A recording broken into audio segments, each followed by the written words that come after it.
एक लाचार मां जिसने अपनी निष्पट बेटी को नदी में बहा दिया।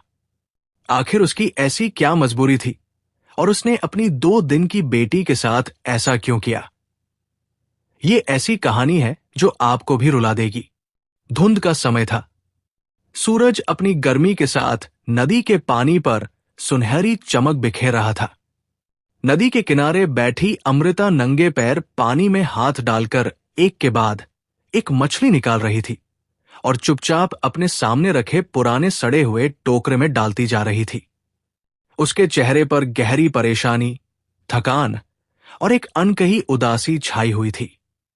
जब टोकरा भरा तो उसने एक लंबी सांस ली, चादर का पल्लू संभाला और धीमे कदमों से अपने छोटे से मिट्टी के घर की तरफ बढ़ गई। घर की दीवारें जगह जगह से टूटी हुई थी, छत से मिट्टी झड़ती थी और अंदर गरीबी अपनी पूरी सूरत में बैठी थी। अमृता ने अंदर कदम रखा तो देखा उसका पति अर्जुन पुरानी चारपाई पर आधा लेटा बैठा था। उंगलियों में सिगरेट दबी थी और धुएं के घेरे हवा में फैल रहे थे। अमृता ने थकी हुई आवाज में कहा, मछलियां इकट्ठी हो गई हैं, ले जाओ उन्हें बाजार। घर का राशन खत्म हो गया है। उसकी आवाज में प्रार्थना भी थी, थकान भी और एक उम्मीद का साया भी जो हर रोज निराशा में बदल जाता था। अर्जुन ने सिगरेट का कश लिया, बगैर कुछ कहे उठा, टोकरा कंधे पर रखा और बाहर चला गया। दरवाजा बंद हुआ तो अमृता जैसे अपने ही अंदर धंस गई। वो धीमे से चारपाई पर बैठ गई, आंखों के किनारे भीग गए। इन 2 सालों में अमृता 2 दफा गर्भवती हुई, मगर दोनों बार उसे अपना बच्चा गिराना पड़ा।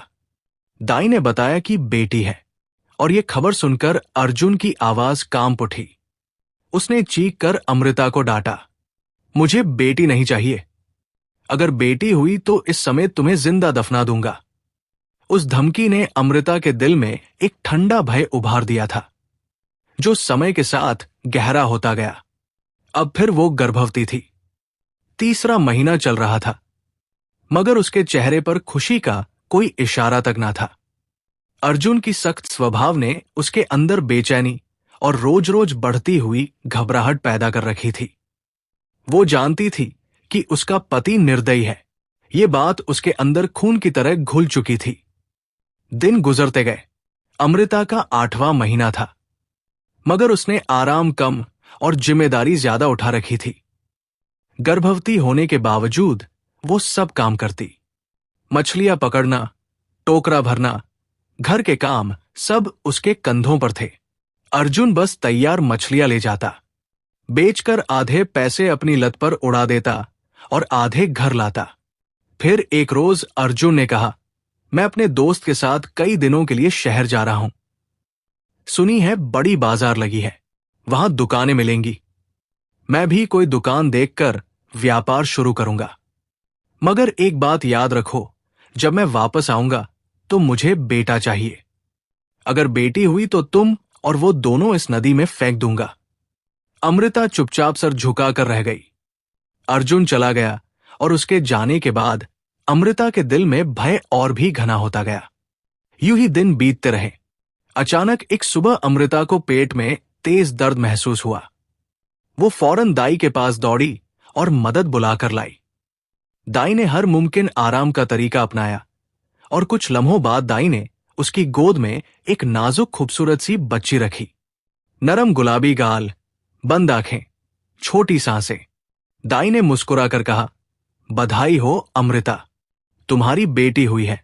ये खुशखबरी अमृता के लिए खुशी नहीं बन सकी। दाई के जाते ही अमृता की आंखों से चुपचाप से आंसू बहने लगे। कुछ लम्हों के अंदर ही उसने एक फैसला किया। चुपचाप से उठकर अपनी बच्ची को सावधानी से प्यार से कपड़ों में लपेटा और छोटे से टोकरे में नरमी से लिटा दिया। बाहर कदमों से निकली तो ठंडी हवा उसके चेहरे को छू गई, मगर उसके दिल की आग बुझने का नाम न ले रही थी। नदी के किनारे आकर वो बैठ गई। फिर जैसे ही बच्ची की आंखों में पलकें हरकत न करती देखी, उसका दिल फट पड़ा। वो फूट फूट कर रोने लगी। भगवान के सामने हाथ उठाकर प्रार्थना की, मेरी बच्ची तेरी अमानत है, तुझे सौंप रही हूं। उसकी रक्षा कर। रोते रोते उसने टोकरे को धीमे से पानी में छोड़ दिया। नदी की लहरें बच्ची को अपने आगोश में लेकर बहती गई और अमृता का दिल भी उन्हीं लहरों के साथ डूबता चला गया। बच्ची को दूर जाता हुआ देखकर उसने ऐसे चीखते हुए आंसू बहाए जैसे उसके वजूद का आखिरी हिस्सा किसी ने छीन लिया हो। घंटों वही बैठी रही, आंखों में आंसू, दिल में वही घुटती हुई चट्टान। नदी की मौजें कहीं ले गई, मगर अमृता का दर्द कम न हुआ। टूटे कदमों से घर लौटी, प्रार्थना के स्थान पर बैठ गई और आंखें बंद करके बच्ची के लिए प्रार्थना करती रही। हे भगवान, तू जानता है मैं कितनी लाचार हूं। अगर मैंने उसे नदिए जिंदगी में ना बहा दिया होता तो शायद वह भी जिंदा ना रह पाती। तू ही उसकी रक्षा करना।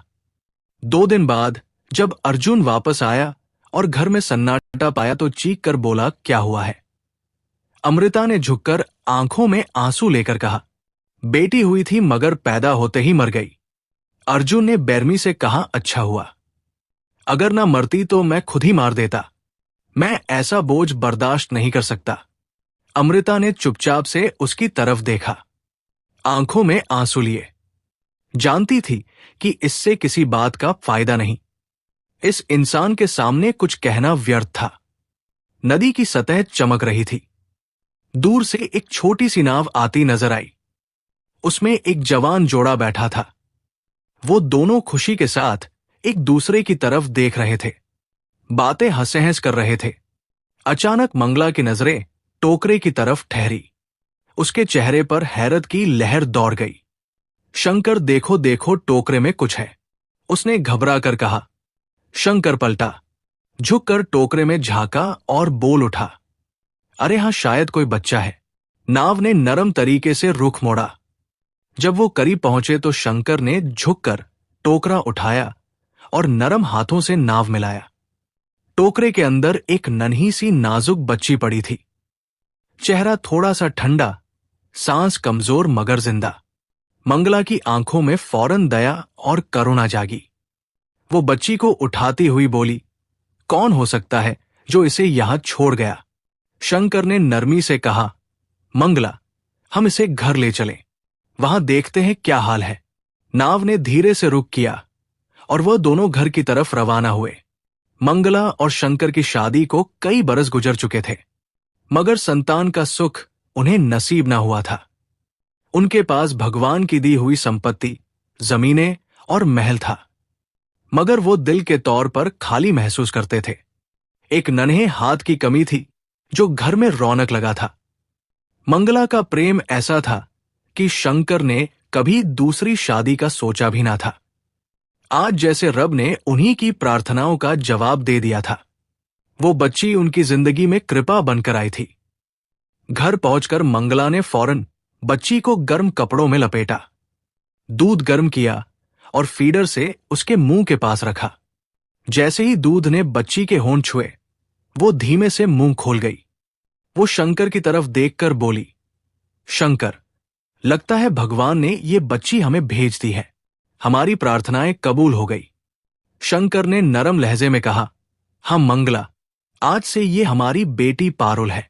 हम इसे पालेंगे, इसकी हर जरूरत पूरी करेंगे। ये भगवान का इनाम है। समय यूं ही गुजर रहा था। शंकर और मंगला ने पारुल को अपनी जान से बढ़कर चाहा, हर ख्वाहिश पूरी की, हर दुख में उसका सहारा बने रहे। पारुल अब 5 बरस की हो गई थी, मगर मामूली बच्चों जैसी नहीं थी। गांव के बीमार लोग फौरन उसके पास लाए जाते थे। भगवान ने शायद उसके हाथों में कोई अलग चिकित्सा रखी थी। वो जंगल की जड़ी बूटियों से ऐसी दवाइयां बनाती जो मरीज को जल्द आराम दे देती। मंगला और शंकर गर्व से कहते, हमारी बेटी खास है। दूसरी तरफ अमृता और अर्जुन की जिंदगी बदल चुकी थी।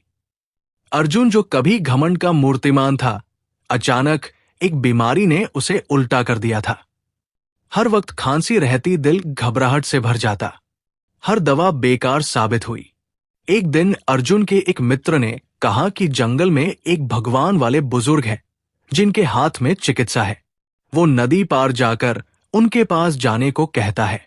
अर्जुन की आंखों में उम्मीद की चमक आई। अगले ही दिन वो अमृता को साथ लेकर नाव में बैठा और उस दूसरे गांव की तरफ रवाना हुआ। 5 साल गुजर चुके थे। अमृता का दिल हमेशा खून के आंसू रोता रहा था। अपनी बेटी की जुदाई ने उसे रूठा रखा था, मगर उसने कभी अर्जुन को अपने राज दिल का पता न चलने दिया था। वो बड़ी बेचैनी के साथ बुजुर्ग की रिहाइश तक पहुंची। वहां घना जंगल था। बड़े पेड़ों के साए तले एक भगवान वाला बुजुर्ग पेड़ के साथ टेक लगाकर तिलावत कर रहा था। दोनों पास जाकर बैठे। बुजुर्ग ने संजीदगी से दरियाफ्त किया कि वजह क्या है। अर्जुन ने अपनी बीमारी और हर आजमाइश का हाल सुनाया कि वो बेचैन है। हर दवाई नाकाम हुई। बुजुर्ग ने गौर से दोनों को देखा, फिर कहा कि शायद उन पर किसी निष्पट बच्चे की श्राप है। किसी की असफलता ने ये हाल लाया है। अमृता की आंखों से आंसू बहने लगे, मगर वो खुद को संभाल लेती है। अर्जुन कहता है कि उनकी कोई संतान नहीं रही। एक बेटी हुई थी, मगर वो पैदाइश के वक्त ही इस दुनिया से चली गई। बुजुर्ग ने गहरी निगाह से अर्जुन और अमृता को देखा और फिर कहा, तुम्हारी बीमारी का इलाज सिर्फ एक ही बच्ची के पास है, तुम्हारी बेटी। ये बात सुनकर अर्जुन की आंखें हैरत से फट पड़ी और अर्जुन हैरान वो परेशान बैठा रहा। अमृता ने फिर रोते हुए कहा कि उसे सच बताना है और सिसकते सिसकते उसने अपने सीने का राज खोला। रोते हुए अमृता ने सारी बात अर्जुन को बता दी। सारा सच सुनकर अर्जुन की आंखें भी हैरत और दुख से फैल गई। दोनों वहां बैठकर टूटकर रोने लगे। अर्जुन को अपने गुनाहों का गहराई से एहसास होने लगा और साथ ही अमृता के दिल में एक चमक सी जागी। उसने रोते रोते अर्जुन का हाथ पकड़ा और कांपते लहजे में बोली, अर्जुन, मुझे लगता है हमारी बेटी जिंदा है। बुजुर्ग ने कहा कि तुम्हारी बीमारी का इलाज तुम्हारी बेटी के पास है। इसका मतलब वो जिंदा है, कहीं ना कहीं है वो। अर्जुन ने आंसू पोंछे। उसकी आंखों में बरसों बाद उम्मीद की किरण जागी। वो लरजती आवाज में बोला, अगर वो जिंदा है तो हमें उसे ढूंढना होगा, अमृता। लेकिन कैसे, हम कहां से शुरू करें? अमृता ने मजबूत लहजे में कहा, हम इसी गांव में रहते हैं जहां बुजुर्ग ने हमें भेजा। यहां के लोगों से पूछते हैं, शायद कोई निशानी, कोई इशारा मिल जाए। हम तब तक नहीं जाएंगे जब तक अपनी बेटी को ढूंढ ना ले। दोनों एक नई उम्मीद के साथ उठ खड़े हुए और गांव की समझ चल पड़े। गांव के करीब पहुंचकर उन्होंने एक खूबसूरत हरे भरे खेत के किनारे एक आदमी को खड़ा देखा जो फसल का जायजा ले रहा था। अर्जुन आगे बढ़ा और आदर से बोला, भाई साहब, क्या आप यहां किसी अच्छे वैद्य या बुजुर्ग को जानते हैं जो जड़ी बूटियों से इलाज करते हो? वो शख्स जो दरअसल शंकर था पलटा और अजनबी चेहरों को देखने लगा। फिर नरमी से बोला, क्यों भाई, तुम्हें क्यों मालूम करना है? अर्जुन ने झिझकते हुए कहा, भाई, मैं कई सालों से बीमार हूं। सुना है इस गांव में कोई जड़ी बूटियों से इलाज करता है। इसी आस पर अपना गांव छोड़कर यहां आया हूं। उसने नरमी से मुस्कुराकर कहा, अच्छा, आप लोग मेरे साथ मेरे घर चलिए। आप मेहमान हैं और मेहमान की सेवा करना हमारा फर्ज है। यूं शंकर दोनों को अपने साथ अपनी बड़ी सी महल में ले आया। उस रात उनकी बेहद इज्जत और तकरीम की गई। खाने पीने का बेहतरीन इंतजाम था। अगली सुबह शंकर ने अर्जुन से कहा, मेरी बेटी जड़ी बूटियों से बहुत इलाज करती है। भगवान ने उसके हाथ में चिकित्सा रखी है। वो शाम को अपने चिकित्सालय में आएगी। तुम वहां जाकर इलाज करवाना, तुम्हें फायदा होगा। अर्जुन ने शुक्रगुजार नजरों से शंकर को देखा और दिल में एक अजीब सा सुकून उतर गया। वो बेचैनी से शाम होने का इंतजार करने लगा। शाम का वक्त था। चिकित्सालय में मध्यम चिराग जल रहे थे। अर्जुन और अमृता चुपचाप से बेंच पर बैठे थे। सामने पारुल निहायत संजीदगी और महारत के साथ अर्जुन का मुआयना कर रही थी। इतनी छोटी सी बच्ची को यूं जिम्मेदारी से काम करते देखकर दोनों हैरत में डूबे जा रहे थे। पारुल ने कुछ जड़ी बूटियां निकाली, नरमी से पीसकर एक छोटी सी शीशी में दवा तैयार की फिर मुस्कुराते हुए बोली, ये दवा खा लीजिए, चंद दिनों में आपकी बीमारी हमेशा के लिए खत्म हो जाएगी। इसी गांव में एक छोटे से कच्चे घर में अमृता और अर्जुन रहने लगे। वो रोज शाम को दवा लेने जाते। धीमे धीमे अर्जुन की हालत बेहतर होने लगी और फिर 1 महीने के अंदर वो मुकम्मल तौर पर सेहतमंद हो गया। अर्जुन हैरान था, बरसों की बीमारी अचानक कैसे खत्म हो गई। उसके दिल में बुजुर्ग के अल्फाज गूंज रहे थे, तुम्हारी बीमारी की चिकित्सा तुम्हारी बेटी के हाथ में है। मगर वो उलझन में था। अमृता भी दिन रात सोच में डूबी रहने लगी। एक रोज उसने अर्जुन से कहा, अर्जुन, हमें मालूम करना चाहिए कि ये पारुल दरअसल कौन है। कहीं ऐसा ना हो कि वही हमारी बेटी हो। अर्जुन ने गहरी सांस ली और बोला, तुम ठीक कह रही हो। तुम कल महल जाओ, मंगला जी से बात करो, किसी तरह पूछो कि ये उनकी सगी बेटी है या कहीं मिली थी। अगली सुबह अमृता ने दुपट्टा ओढ़ा, लरचते दिल के साथ महल का रुख किया। रास्ते भर दिल की धड़कन तेज थी। महल पहुंची तो मंगला ने गर्मजोशी से स्वागत किया। कुछ देर बातों के बाद अमृता ने नरमी से बात छेड़ी, आपकी बेटी बहुत बुद्धिमान है, क्या उसने कहीं से शिक्षा हासिल की है? इतनी सी उम्र में इतनी महारत, ये तो हैरत की बात है। मेरे पति की बरसों पुरानी बीमारी उसकी एक दवा से ठीक हो गई। मंगला के चेहरे पर गर्व और प्रेम की चमक आ गई। वो मुस्कुराई और बोली, हाँ, मेरी बेटी पारुल बहुत बुद्धिमान है। भगवान ने ये हुनर शायद पैदाइशी ही उसे दिया है। अमृता कुछ देर चुप रही, फिर हिचकिचाते हुए बोली, आपकी सिर्फ एक ही बेटी है ना? कोई और संतान नहीं? मंगला ने मुस्कुराकर कहा, नहीं, भगवान ने कई सालों बाद मुझे एक ही बेटी से नवाजा है, मेरी पारुल। ये सुनकर अमृता के चेहरे का रंग उड़ गया। उसके दिल में मायूसी की एक लहर दौड़ गई। उसने जबरदस्ती मुस्कुराहट बनाई, इजाजत ली और मैं कहा, क्या वाकई वो हमारी बेटी नहीं? दिन गुजरते गए, मगर दोनों के दिलों में एक ही यकीन पक्का होता जा रहा था, पारुल वही बच्ची है जो कभी नदी में बहा दी गई थी। अमृता अक्सर महल जाती थी, बहाने बनाती, पारुल को प्यार से छूती, अपनी जलन को दिल में दबा लेती। वही बैठकर मंगला के साथ चाय भी पीती, बच्चों की बातें सुनती और अपने अंदर उबलते हुए दर्द को थामे रहती। ये भी एक मामूली सा दिन था। अमृता महल में मंगला के पास बैठी बातें कर रही थी कि अचानक पारुल अंदर दौड़ती हुई आई। आंखों में आंसू, हाथ पर छोटा सा जख्म लहराता। अम्मा, मेरे हाथ पर चोट लग गई, वो तड़प कर बोली।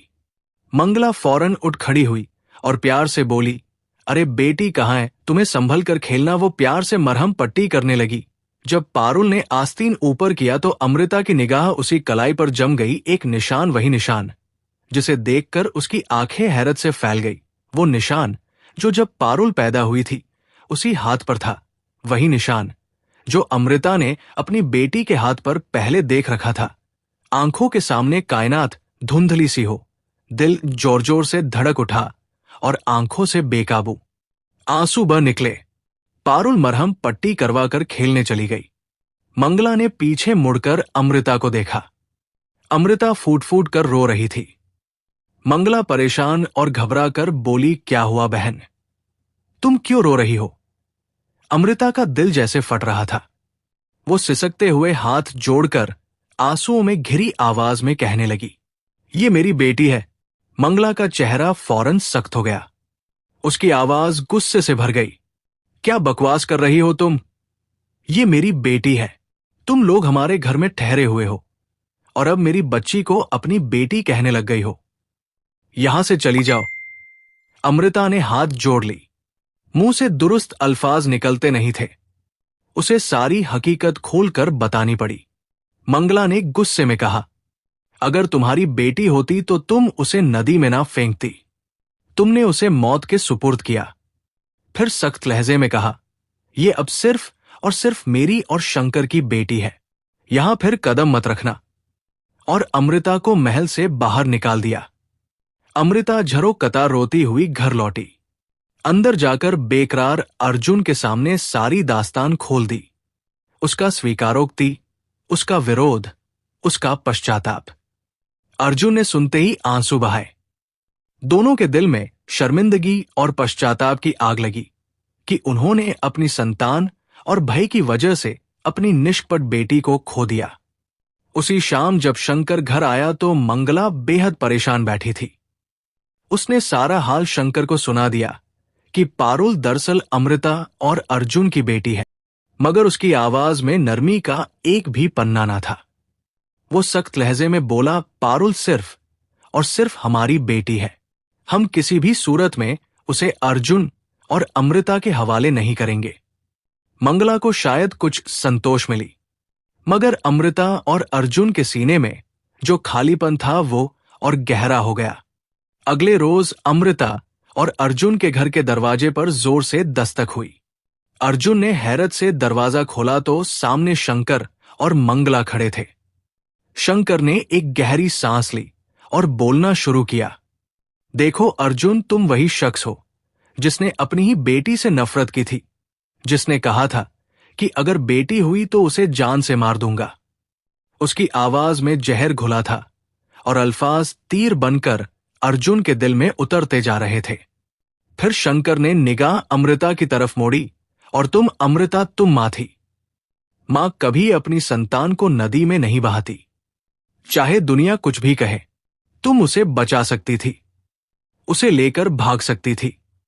शंकर ने जेब से नोटों की मोटी गड्डियां निकाली और अर्जुन के सामने रख दी। ये तुम्हारे बाकी मंडा दिनों के लिए काफी है। तुम्हें जितना पैसा चाहिए ले लो, लेकिन हमारी जिंदगी से और इस गांव से हमेशा के लिए चले जाओ। भूल जाओ कि पारुल तुम्हारी बेटी है। उसकी आवाज थरथरा गई, मगर लहजे में वही सम्मान था जो एक बाप के दिल में अपनी बेटी के लिए होता है। अमृता और अर्जुन की आंखें जमीन पर जम गई। शर्मिंदगी उनके जिस्म के हर रेशे में समा गई थी। किस मुंह से वो कहते कि हमें अपनी संतान वापस चाहिए, जिसे वो अपनी ही जिंदगी से निकाल चुके थे। अगले रोज वो आखिरी बार पारुल को देखने महल आई। पारुल भाग कर आई, मुस्कुराहट के साथ उनके गले लगी, मगर बेखबर थी कि जिनके हाथ उसे थामे हुए थे वो उसके हकीकी मां बाप है। अमृता के हाथ उसके बालों में कांपने लगे। अर्जुन की आंखें बार बार भर आई और दोनों के दिल जैसे चूर हो गए हो। वो महल से निकले तो शाम का धुंधलका फैल चुका था। उनकी आंखों में आंसू और दिल में ऐसा दर्द था जो शायद कभी खत्म ना हो। वो जान चुके थे बेटी के पास पहुंचकर भी वो उसे अपना नहीं कह सकते, और यही उनके गुनाहों की सजा थी। जिस बच्ची को उन्होंने बेआसरा छोड़ा था, भगवान ने उसे ऐसे माता पिता दिए जिन्होंने उसे कृपा समझा, प्रेम दिया और सुकून भरी जिंदगी अता की। अमृता के दिल में प्रतिज्ञा था कि अगर कभी भगवान ने उसे दोबारा संतान दी तो वो उसकी रक्षा जान से भी बढ़कर करेगी। अर्जुन की आंखों में पश्चाताप था और लबों पर पश्चाताप की एक ही बात, बेटियां बोझ नहीं होती। अगर मैंने अपनी बेटी को सीने से लगाया होता तो आज वह मेरे कदमों के पास बैठी होती, मेरी सेवा कर रही होती। वो दोनों अपने गांव लौट गए। दिल टूटा, आंखों में पश्चाताप, मगर एक अजीब सा सुकून उनके अंदर उतर आया था, क्योंकि कम से कम वो जान चुके थे कि उनकी बेटी जिंदा है, खुश है और एक बेहतर जिंदगी गुजार रही है। अगर आपको हमारी आज की ये कहानी अच्छी लगी हो तो चैनल को सब्सक्राइब करें और कमेंट में हमें जरूर बताएं कि ये कहानी आपको कैसी लगी।